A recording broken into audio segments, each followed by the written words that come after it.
Hello everyone, good morning. তো এখন বাজে সকাল 9টার সময় রূপেশ রেডি হয়ে গেছে স্কুলে যাওয়ার জন্য। তো একদিক দিয়ে খাচ্ছে আর একদিক দিয়ে ব্যাগ গোছাচ্ছে। ঘুম থেকে উঠতে একটু লেট হয়ে গেছে আজকে, তাই এক হাত দিয়ে খাচ্ছে আর এক হাত দিয়ে ব্যাগ গোছাচ্ছে। তো একে আমি এখন ডাকতে যাচ্ছিলাম রাস্তায়, ছোটোটাকে ঘুম পাড়িয়ে রেখে যাচ্ছি। মা আছে ঘরে ওর কাছে। আর এই দেখো, যখন ওকে বাসে রেখে আসছিলাম তারপরে আসার সময় দেখছি এরকম কুয়াশা। 9:30 বেজে গেছে। দেখো কি অবস্থা কুয়াশার। কীভাবে যে ছোটকে স্নান করাবো তাই ভাবছি এখন। এই যে ঘরের মধ্যে আসছি এখন, এসে দেখছি মা মশারি কোনোটা টানিয়ে দিয়েছে ওকে, নয়তো মশায় কামড়াবে। এখনও ঘুমাচ্ছে, ও ওঠেনি। আধা ঘন্টা পরে উঠে গেছিলো। এই যে উঠে তারপরে খেলা করছে ভাই বোনদের সাথে।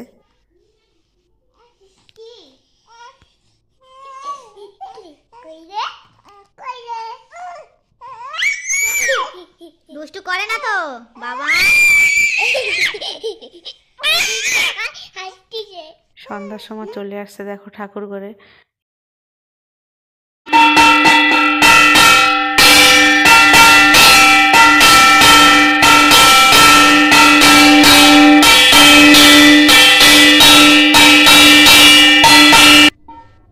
बोल बोल बोल बोल तो बोल।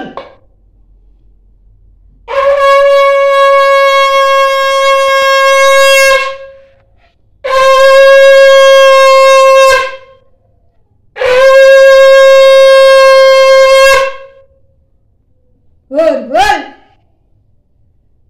बोल बोल बताओ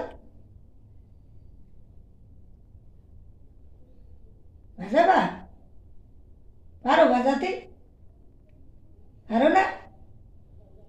চলো এদের এখন ডিস্টার্ব করবো না, এরা এখন পুজো দিতে থাকুক। আবার দেখা হচ্ছে এদের সঙ্গে নেক্সট ব্লগে। বাই।